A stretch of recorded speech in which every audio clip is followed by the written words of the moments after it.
So here we are on docsteach.org, and we have a document assignment. This is the Declaration of Independence. And the purpose of the assignment is to put the students in the shoes of the people who were creating and signing the Declaration of Independence. So as a student, you will click on this button right here. It says Start Activity. Title is To Sign or Not to Sign. After it loads, you will see the title, To Sign or Not to Sign. In this activity, you will consider the arguments made by members of the Second Constitutional Congress regarding whether or not to sign the Declaration of Independence. Closely examine the document and answer the questions below. So here you actually have a picture of the Declaration of Independence, and if I scroll down a little bit, you can read the questions. So as you are reading, you should think about these questions. 1. Imagine that you are a member of the committee tasked with writing the Declaration of Independence. What is going through your mind as you draft this document? 2.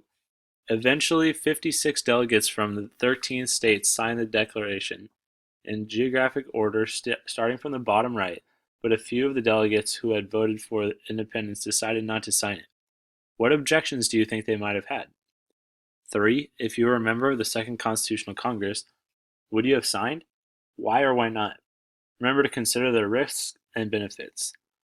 And it says click on the magnifying glass to take a closer look at this document. Magnifying glass is up here. And after we click that, we can take a little closer look, and we got the zoom button down here. So you can zoom in and read the actual text. If it's hard to read, you could just zoom in a little more. Go line by line there. It's in Old English cursive, so it's a little tough to read, but if you zoom in, you can get there. Or if you have trouble with this document, you could always find it somewhere else online.